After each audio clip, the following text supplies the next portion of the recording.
Hey guys, I've got a fascinating game to share with you today. So this is a 30-minute rapid game and my opponent's rated over 1450, and it finishes, or we get to a very critical position where it's absolutely vital to calculate your way through, and this would make an awesome puzzle.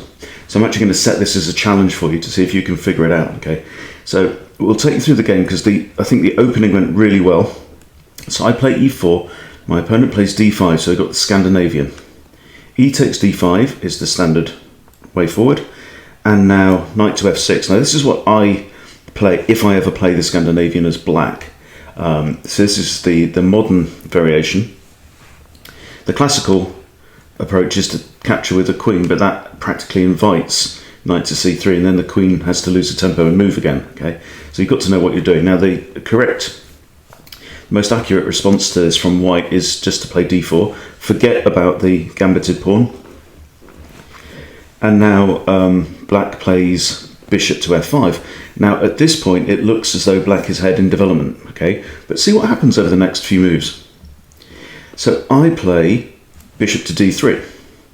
Now the reason I did this is because if bishop takes and queen takes, then this bishop of black's, this light square bishop, has moved twice, and I've moved bishop out and then queen out. Okay, but his bishop's disappeared, so what we get would be a situation where if we do this exchange, then I've got my queen out into the board and black has one knight. Okay, so it's evaporated some of his lead, and that's indeed what happens. Okay, so now I've got 2 pawns out, black only has a knight out in the board, so he captures the pawn, and now I bring up my knight to c3, and we have a similar situation. This knight has already moved twice. If this knight captures again, I can recapture with a pawn or with a queen, and he will have no development whatsoever, right?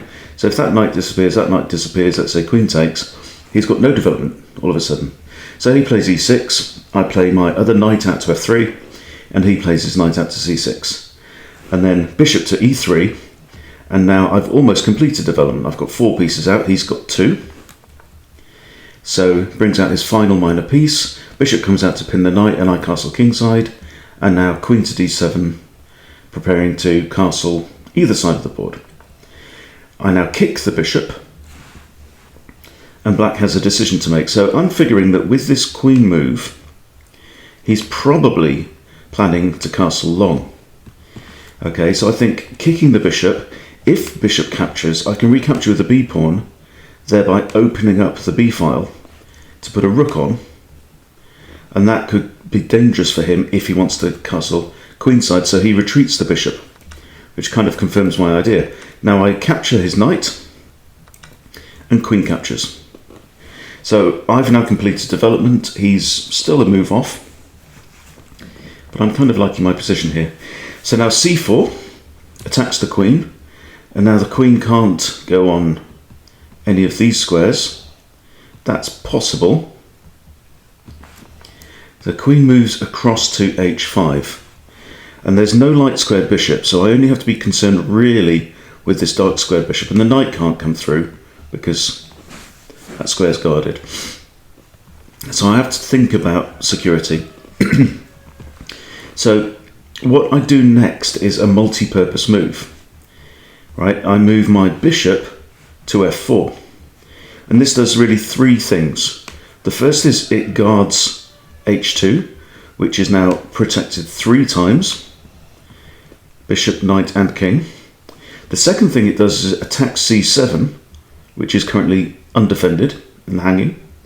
And the third thing is it potentially opens up a route on the e-file, maybe for my rook for later.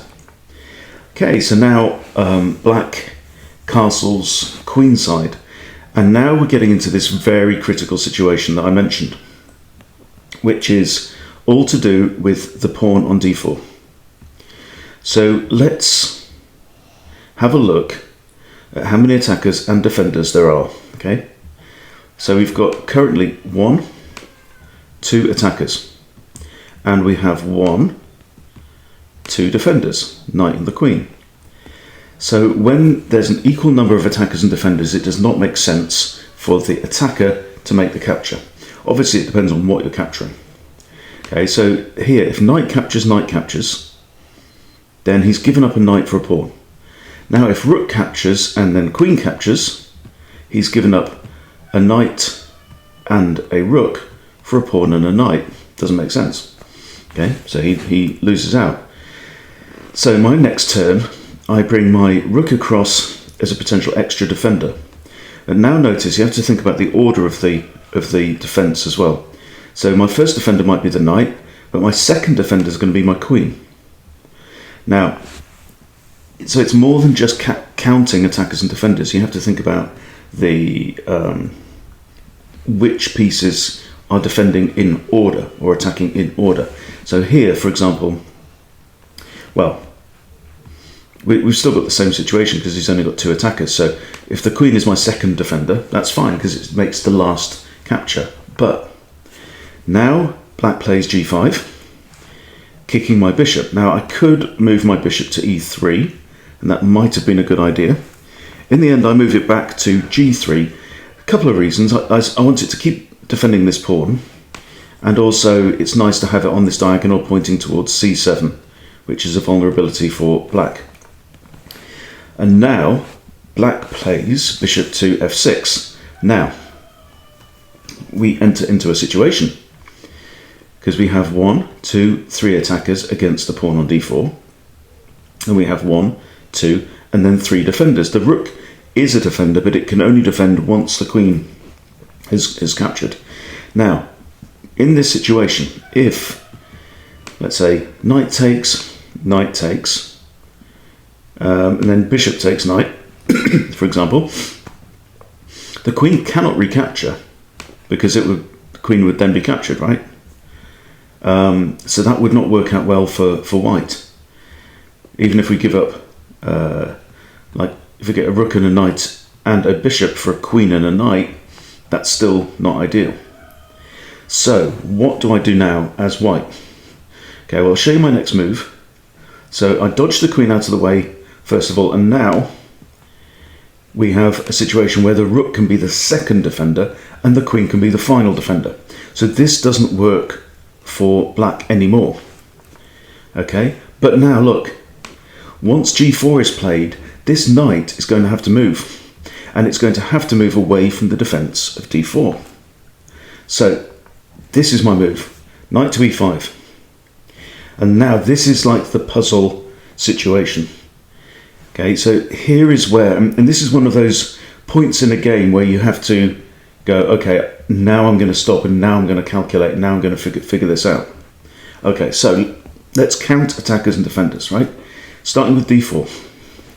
So we've got 1, 2 attackers, and we've got 1, 2 defenders.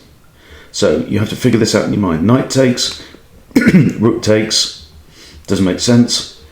And if rook takes and queen takes, still doesn't make sense. So capturing the pawn at this point doesn't seem to make sense just in the context of the pawn. However, the pawn is also a defender of the knight. Okay, but the knight is defended twice. Okay, so, and it's attacked 3 times currently. Okay, so black could potentially, say, capture the knight with a knight or the bishop. Then if pawn takes, okay, so we've just exchanged a knight.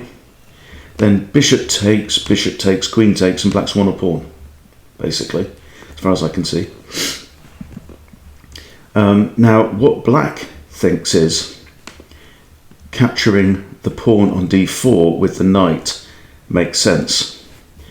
However, it doesn't make sense. But can you figure out why it doesn't make sense for black to make this capture and remove the defender of the knight? Because it seems as though removing that pawn gives black a free knight. So I definitely advise you to pause the video and figure out the sequence of moves that ends up causing black to resign. Okay, So black's next move is knight takes d4. He's got two attackers, two defenders. So this move in itself isn't winning any material for black, but he's removing a defender off the knight. Okay. Now, the next move is rook takes knight. Okay. And so I'm slightly up in material. Black has just traded his knight for his for a pawn. Now, black decides, look, I've got two attackers and only one defender on this knight, so surely I can win my material back. Bishop takes, and I actually see the following sequence. I didn't figure it out a couple of moves ago, but at this point I see it, and I know that I can capture the bishop, tricking black into a potential blunder. So can you see the potential blunder? Now I'm attacking the rook on h8. I've also got potentially rook takes rook. Black goes ahead and captures with the queen. And can you spot the next move, the next winning move? Okay, the move is rook takes d8 check, which comes with the discovered attack on the undefended black queen, and black resigns the game. So all this is tactics, right? Calculating attackers, defenders, the order of moves is actually basic calculation. But the difference between beginners, intermediate, advanced and master level players is the care and the depth to which you calculate. Now, if I were a better chess player, right, I could have, I mean, the one error that I did is I didn't even anticipate this move, this pawn move, g4, forcing my defender away from that pawn. Okay, and I think I got lucky with this move because I didn't, I saw the knight was kind of defended there. It could maybe attack that knight. I didn't think it through to its conclusion. And if I were that is really my path to becoming a much stronger chess player, is to anticipate just to more levels. Okay, and when you run computer analysis and use the engine to analyze your games, and it goes, well, this move is the best move, and you go, well, I don't even understand why it's the best move. It's because the computer has calculated it 12 or 15 moves deep, assuming that the best moves are played at any point. But the reason why that doesn't make an awful lot of sense and isn't completely helpful for human beings is you and I in our games are not going to get every move, the most accurate moves played. So we have to anticipate what is our opponent, what is a human player likely to do. Okay, so yeah, I didn't calculate it and I didn't see it until this point, really. Yeah, and I knew that yes, I have that potentially. So I felt like I was safe. I could always get out of this situation, and I knew that I figured out that bishop takes would not be good. So I can win the bishop back. So I'm actually still up a knight for a pawn, and I knew previously that black couldn't capture the bishop. So so we've got a combination of things here. We've got counting attackers and defenders, absolute basic tactics, okay, which at this point is not in black's favour.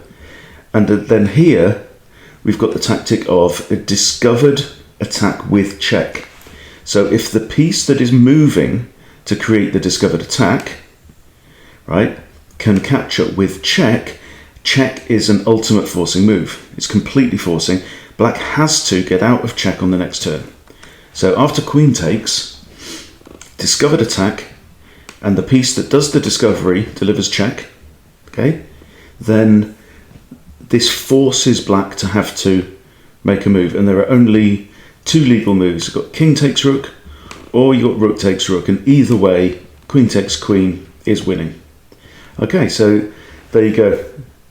Basic tactics, and it's showing me the way forward to my next level of growth in this, and hopefully you as well. So hope that's been interesting.